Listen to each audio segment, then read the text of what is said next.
श्रीमद्भागवतम सप्तम स्कंद अध्याय 10। भक्त शिरोमणि प्रहलाद।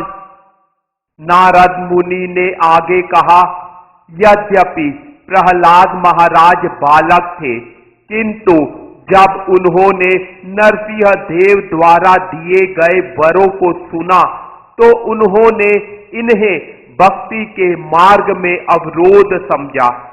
तब वे विनीत भाव से मुस्काए और इस तरह बोले। प्रहलाद महाराज ने आगे कहा, हे प्रभु, हे पूर्ण पुरुषोत्तम भगवान, नास्तिक परिवार में जन्म लेने के कारण मैं स्वभावतः भौतिक भोग के प्रति अनुरक्त हूँ।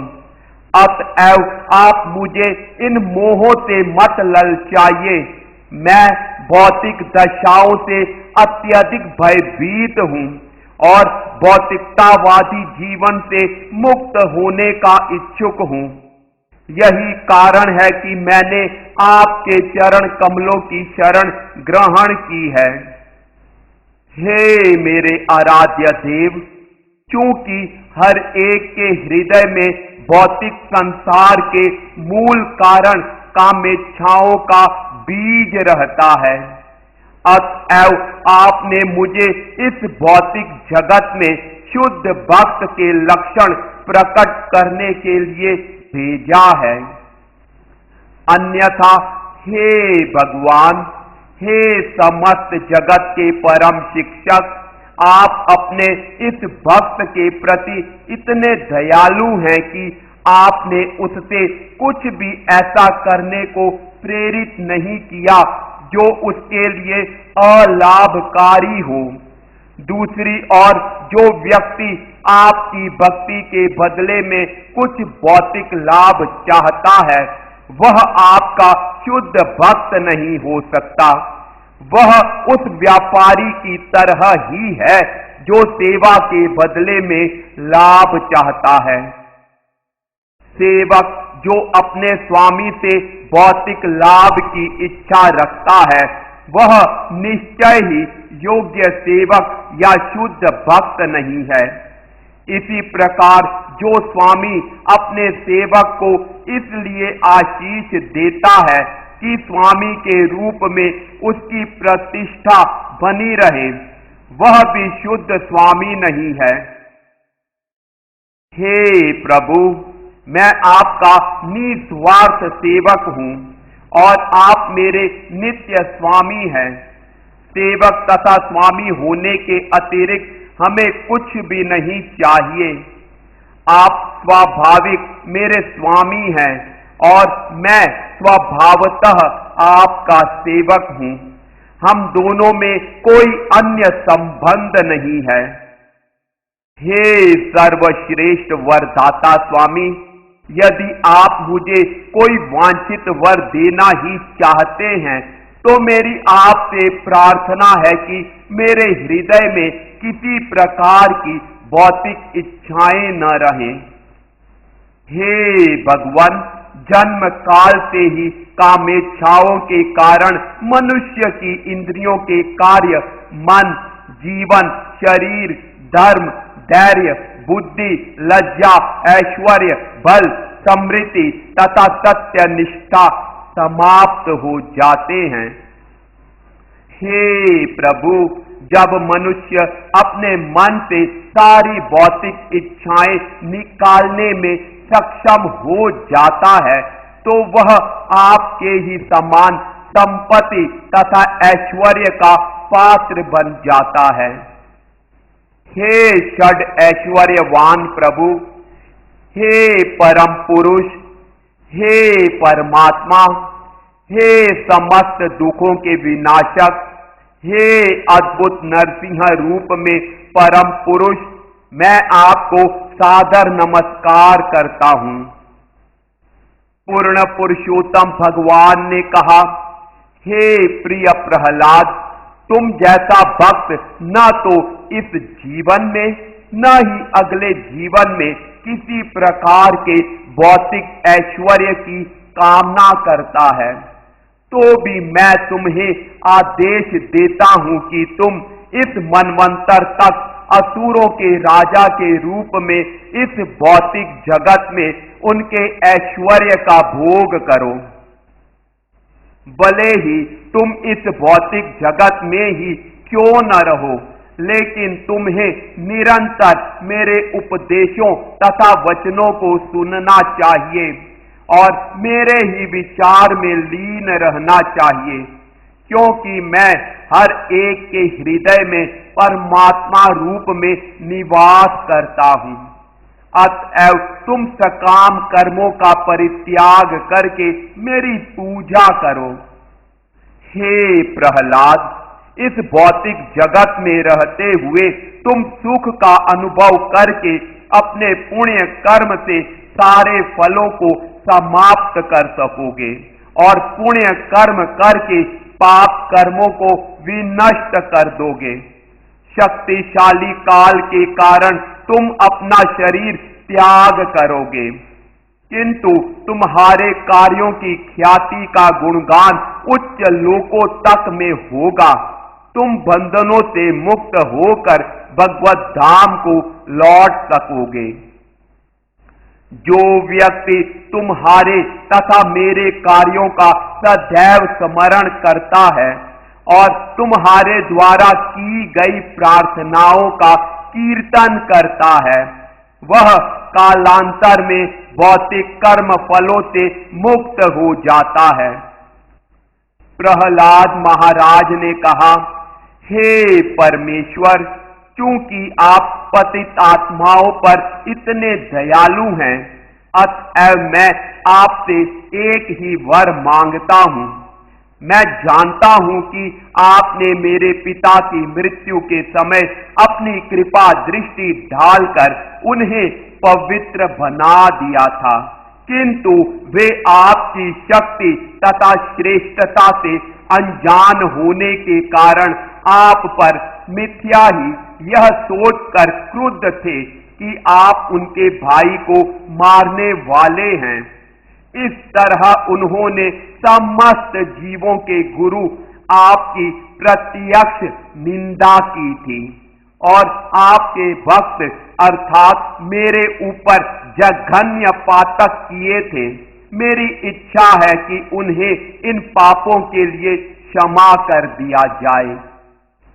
पूर्ण पुरुषोत्तम भगवान ने कहा, हे प्रिय प्रहलाद, हे परम पवित्र साधु पुरुष, तुम्हारे पिता तुम्हारे परिवार के 21 पुरखों सहित पवित्र कर दिए गए हैं। चूंकि तुम इस परिवार में उत्पन्न हुए थे, अतएव सारा कुल पवित्र हो गया। जब कभी और जहां कहीं भी सदाचारी तथा सद्गुण संपन्न शांत एवं समदर्शी भक्त होते हैं, वह देश तथा परिवार भले ही गर्हित ही क्यों न हो, पवित्र हो जाते हैं। हे दैत्यराज प्रहलाद, मेरी भक्ति में अनुरक्त रहने के कारण मेरा भक्त उच्च तथा निम्न जीवों में भेदभाव नहीं बरतता। किसी भी प्रकार से वह किसी से ईर्ष्या नहीं करता।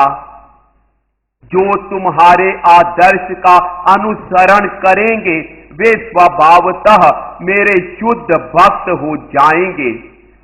तुम मेरे भक्त का सर्वोत्कृष्ट उदाहरण हो और अन्य लोगों को तुम्हारे पद चिन्हों का अनुसरण करना चाहिए। मेरे बालक, तुम्हारा पिता अपनी मृत्यु के समय मेरे शरीर के स्पर्श मात्र से पहले ही पवित्र हो चुका है। तो भी पुत्र का कर्तव्य है कि वह अपने पिता की मृत्यु के पश्चात श्राद्ध क्रिया संपन्न करे, जिससे उसका पिता ऐसे लोक को जा सके जहां वह अच्छा नागरिक तथा अच्छा भक्त बन सके। अंत्येष्टि क्रिया संपन्न करने के बाद तुम अपने पिता के साम्राज्य का भार संभालो। तुम सिंहासन पर बैठो और भौतिक कार्यकलापों से तनिक भी विचलित मत हो। तुम अपना मन मुझ पर स्थिर रखो। तुम शिष्टाचार के रूप में वेदों के आदेशों का उल्लंघन किए बिना अपना विहित कार्य कर सकते हो। श्री नारद मुनि ने आगे कहा, इस प्रकार पूर्ण पुरुषोत्तम भगवान की आज्ञानुसार प्रहलाद महाराज ने अपने पिता की अंत्येष्टि क्रिया संपन्न की। हे राजा युधिष्ठिर, तब उसे हिरण्यकशिपु के राज सिंहासन पर ब्राह्मणों के निर्देशानुसार पदारूढ़ किया गया। अन्य देवताओं से घिरे हुए ब्रह्मा जी का मुखमंडल चमक रहा था, क्योंकि भगवान प्रसन्न थे। अतएव उन्होंने दिव्य शब्दों से भगवान की स्तुति की। ब्रह्मा जी ने कहा, हे देवताओं के परम स्वामी, हे समग्र ब्रह्मांड के अध्यक्ष, हे समस्त जीवों के वरदाता, हे आदि पुरुष, यह हमारा सौभाग्य है कि आपने इस पापी असुर को मार डाला, जो समग्र ब्रह्मांड को दुख देने वाला था। इस असुर हिरण्यकशिपु ने मुझसे यह वरदान प्राप्त किया था कि वह मेरी सृष्टि में किसी भी जीव के द्वारा मारा नहीं जाएगा। इस आश्वासन के कारण तथा तपस्या और योग से प्राप्त बल द्वारा वह अत्यंत गर्वित हो उठा और समस्त वैदिक आदेशों का उल्लंघन करने लगा। सौभाग्य से हिरण्यकशिपु का पुत्र प्रहलाद अब मृत्यु से बचा लिया गया है, और यद्यपि वह अभी बालक है, किंतु है महाभागवत। अब वह पूर्णतया आपके चरण कमलों की शरण में है। हे ईश्वर, हे पूर्ण पुरुषोत्तम भगवान, आप परमात्मा हैं। यदि कोई आपके दिव्य शरीर का ध्यान करता है, आप सभी प्रकार के भय से, यहां तक कि आसन मृत्यु भय से भी उसकी रक्षा करते हैं। भगवान ने उत्तर दिया, हे ब्रह्मा, हे कमल पुष्प से उत्पन्न महान प्रभु, जिस प्रकार सांप को दूध पिलाना घातक होता है, उसी तरह असुरों को वर प्रदान करना घातक होता है, क्योंकि वे क्रूर तथा ईर्ष्यालु प्रकृति के होते हैं।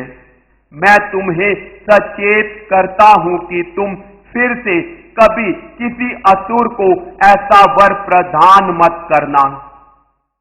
नारद मुनि ने आगे कहा, हे राजा युधिष्ठिर, ब्रह्मा को उपदेश देते हुए सामान्य व्यक्ति को न दिखने वाले भगवान इस तरह बोले। तब ब्रह्मा द्वारा पूजित होकर भगवान उस स्थान से अंतर्धान हो गए। तब प्रहलाद महाराज ने भगवान के अंश रूप समस्त देवताओं की, यथा ब्रह्मा, शिव तथा प्रजापतियों की पूजा और स्तुति की। तत्पश्चात शुक्राचार्य तथा अन्य बड़े बड़े संत पुरुषों सहित कमलासीन ब्रह्मा जी ने प्रहलाद को ब्रह्मांड के सारे असुरों तथा दानवों का राजा बना दिया। हे राजा युधिष्ठिर, प्रहलाद महाराज द्वारा बलि भांति पूजित होकर ब्रह्मादि सारे देवताओं ने उन्हें अपने अपने आशीर्वाद दिए और फिर अपने अपने धामों को वापस चले गए। इस प्रकार भगवान विष्णु के दोनों पार्षद जो दिति के पुत्र हिरण्याक्ष तथा हिरण्यकशिपु बने थे, मार डाले गए। ब्रह्मवश उन्होंने सोचा था कि हर एक के हृदय में निवास करने वाले परमेश्वर उनके शत्रु हैं। ब्राह्मणों द्वारा शापित होने से इन दोनों पार्षदों ने कुंभकर्ण तथा दशानन रावण के रूप में फिर से जन्म लिया। ये दोनों राक्षस भगवान रामचंद्र के अतुलित पराक्रम द्वारा मारे गए। भगवान रामचंद्र के बाणों से बिंधकर कुंभकर्ण तथा रावण दोनों ही युद्ध भूमि में पड़े रहे और भगवान के विचार में लीन होकर उसी तरह अपने अपने शरीर छोड़ दिए जिस तरह अपने पूर्व जन्म में हिरण्याक्ष तथा हिरण्यकशिपु के रूप में किया था। उन्होंने फिर से मानव समाज में शिशुपाल तथा दंत वक्र के रूप में जन्म लिया और भगवान से वैसा ही वैर भाव बनाए रखा। ये वही थे जो तुम्हारे समक्ष भगवान के शरीर में लीन हो गए। न केवल शिशुपाल तथा दंत वक्र अपितु अन्य अनेक राजा जो कृष्ण के शत्रु बने हुए थे, अपनी मृत्यु के समय मोक्ष को प्राप्त हुए। क्योंकि वे भगवान के विषय में सोचते थे, अतः उन्हें भगवान जैसा आध्यात्मिक स्वरूप प्राप्त हुआ। जिस तरह भृंगी द्वारा पकड़ा गया कीड़ा भृंगी का शरीर प्राप्त कर लेता है। शुद्ध भक्त जो भक्ति के द्वारा पूर्ण पुरुषोत्तम भगवान का निरंतर चिंतन करते रहते हैं, वे उन्हीं जैसा शरीर प्राप्त करते हैं। यह सारूप्य मुक्ति कहलाती है। यद्यपि शिशुपाल, दंत वक्र तथा अन्य राजा कृष्ण का अपने शत्रु के रूप में चिंतन करते थे, किंतु उन्हें भी वैसा ही फल प्राप्त हुआ। तुमने मुझसे पूछा था कि किस तरह शिशुपाल तथा अन्यों ने भगवान का शत्रु होते हुए भी मोक्ष प्राप्त किया, तो यह सब कुछ मैंने तुम्हें बतला दिया है। पूर्ण पुरुषोत्तम भगवान कृष्ण संबंधी इस कथा में भगवान के विभिन्न अवतारों का वर्णन किया गया है। साथ ही इसमें हिरण्याक्ष तथा हिरण्यकशिपु नामक दो असुरों के वध का भी वर्णन किया गया है। यह कथा महाभागवत प्रहलाद महाराज के गुणों, उनकी दृढ़ भक्ति, उनके परिपूर्ण ज्ञान तथा भौतिक कलमश से पूर्ण विरक्ति का बखान करती है। यह सृजन, पालन तथा संहार के कारण स्वरूप पूर्ण पुरुषोत्तम भगवान का भी वर्णन करती है। प्रहलाद महाराज ने अपनी स्तुतियों में भगवान के दिव्य गुणों के साथ ही यह भी बतलाया कि किस तरह देवताओं तथा असुरों के आवास भगवान के निर्देश मात्र से ध्वस्त हो जाते हैं, चाहे वे भौतिक ऐश्वर्य में कितने ही बड़े पूरे क्यों न हों। धर्म के जिन सिद्धांतों से पूर्ण पुरुषोत्तम भगवान को वास्तव में समझा जा सकता है, वह भागवत धर्म कहलाता है। अतएव इस कथा में इन सिद्धांतों का समावेश होने से वास्तविक अध्यात्म का भली भांति वर्णन हुआ है। जो कोई पूर्ण पुरुषोत्तम भगवान विष्णु की सर्वव्यापकता विषयक इस कथा को सुनता है और इसका कीर्तन करता है, वह निश्चित रूप से भवबंधन से मुक्त हो जाता है। प्रहलाद महाराज भक्तों में सर्वश्रेष्ठ थे। जो कोई प्रहलाद महाराज के कार्यकलापों, हिरण्यकशिपु के वध तथा पूर्ण पुरुषोत्तम भगवान नरसिंह देव की लीलाओं से संबंध इस कथा को अत्यंत मनोयोग से सुनता है, वह निश्चय पूर्वक आध्यात्मिक जगत में पहुंचता है जहां कोई चिंता नहीं रहती है। नारद मुनि ने आगे कहा, हे महाराज युधिष्ठिर, तुम सभी पांडव अत्यंत भाग्यशाली हो, क्योंकि पूर्ण पुरुषोत्तम भगवान कृष्ण तुम्हारे महल में सामान्य मनुष्य की भांति निवास करते हैं। बड़े बड़े साधु पुरुष इसे भली भांति जानते हैं, इसीलिए वे निरंतर इस घर में आते रहते हैं। निराकार ब्रह्म साक्षात कृष्ण ही है, क्योंकि कृष्ण निराकार ब्रह्म के स्रोत हैं। वे बड़े बड़े साधु पुरुषों द्वारा चेष्टा किए जाने वाले दिव्य आनंद के उत्सव हैं। फिर भी परम पुरुष तुम्हारे सर्वाधिक प्रिय मित्र तथा चिरंतन सुहृद हैं और तुम्हारे मामा के पुत्र रूप में तुमसे घनिष्ठतः संबंधित हैं। दरअसल वे सदैव तुम्हारे शरीर तथा आत्मा सदृश हैं। वे पूज्य हैं, फिर भी वे तुम्हारे सेवक की तरह और कभी कभी तुम्हारे गुरु की तरह कार्य करते हैं। शिव तथा ब्रह्मा जी जैसे महापुरुष पूर्ण पुरुषोत्तम भगवान कृष्ण के सत्य का सही सही वर्णन नहीं कर पाए। वे भगवान हम पर प्रसन्न हो, जो सदा समस्त भक्तों के रक्षक रूप में उन महान संतों द्वारा पूजे जाते हैं, जो मौन, ध्यान, भक्ति तथा त्याग का व्रत लिए रहते हैं। हे राजा युधिष्ठिर, बहुत समय पहले तकनीकी ज्ञान में अत्यंत कुशल मय नामक दानव ने शिव जी की ख्याति को धूमिल कर दिया।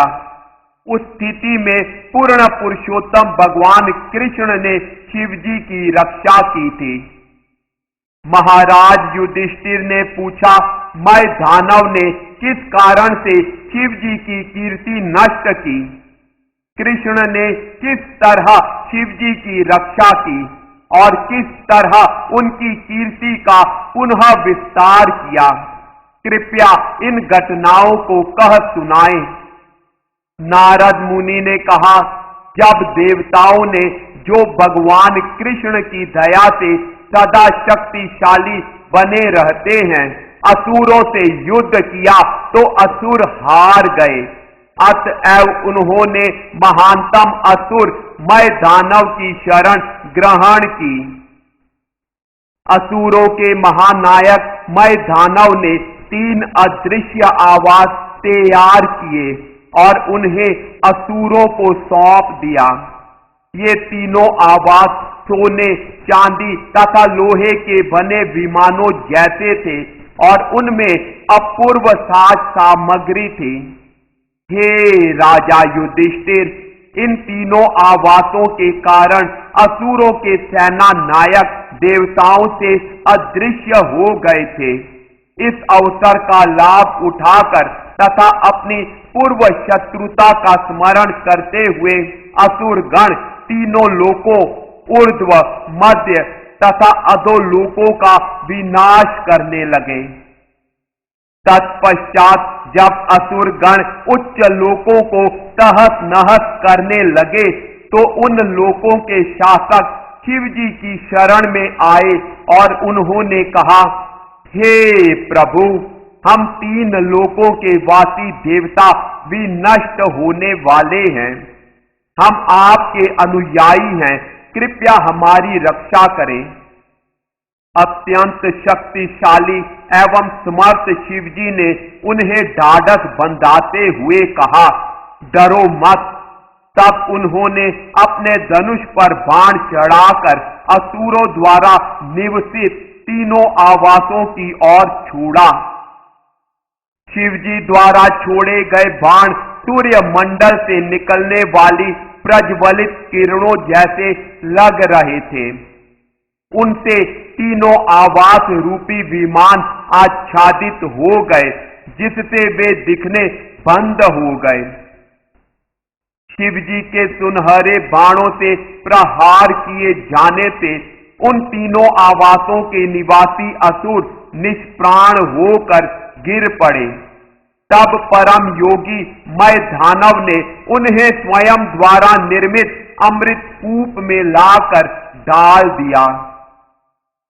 असुरों के मृत शरीर इस अमृत का स्पर्श करते ही वज्र के समान अभेद्य हो गए। अतीब बल प्राप्त कर लेने के कारण वे बादलों को विदीर्ण करने वाली बिजली की भांति उठ खड़े हो गए। शिव जी को अत्यंत दुखी तथा निराश देखकर भगवान विष्णु ने विचार किया कि मैं दानव द्वारा उत्पन्न इस उत्पात को किस प्रकार रोका जाए। तब ब्रह्मा जी बछड़ा और भगवान विष्णु गाय बन गए और दोपहर के समय आवासों में प्रवेश करके वे कुएं का सारा अमृत पी गए। असुरों ने बछड़े तथा गाय को देखा, लेकिन पूर्ण पुरुषोत्तम भगवान द्वारा उत्पन्न मोह शक्ति के कारण वे उन्हें रोक नहीं पाए। महायोगी मय असुर को पता चल गया कि बछड़ा तथा गाय अमृत पी रहे हैं और वह यह भी समझ गया कि यह अदृश्य दैवी शक्ति के कारण हो रहा है। इस प्रकार वह पश्चाताप करते हुए असुरों से बोला। मय दानव ने कहा, जो अपने दूसरों के अथवा दोनों के भाग्य में परमेश्वर द्वारा निश्चित कर दिया गया है, उसे कोई भी कहीं भी मिटा नहीं सकता, चाहे वह देवता, असुर, मनुष्य या अन्य कोई क्यों न हो। नारद मुनि ने आगे कहा, तत्पश्चात कृष्ण ने शिव जी को अपनी निजी शक्ति से जो धर्म, ज्ञान, त्याग, ऐश्वर्य, तपस्या, विद्या तथा कर्म से युक्त थी, सभी प्रकार की साज सामग्री से यथा रथ, सारथी, ध्वजा, घोड़े, हाथी, धनुष, ढाल तथा बाण से लैस कर दिया। इस तरह से सुसज्जित लैस होकर शिव जी ने अपने धनुष बाण द्वारा असुरों से लड़ने के लिए रथ पर आसीन हुए। हे राजा युधिष्ठिर, परम शक्तिशाली शिव जी ने अपने धनुष पर बाण चढ़ाए और दोपहर के समय असुरों के तीनों आवासों में अग्नि लगाकर उन्हें नष्ट कर दिया। तब आकाश में अपने अपने विमानों में आसीन उच्च लोकों के निवासियों ने दुंदुभियां बजाई।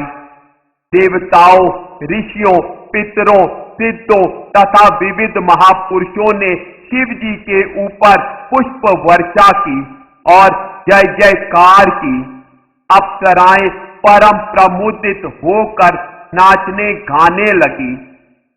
हे राजा युधिष्ठिर, इस प्रकार शिव जी त्रिपुरारी कहलाते हैं, क्योंकि उन्होंने असुरों की तीनों पुरियों को भस्म कर दिया था।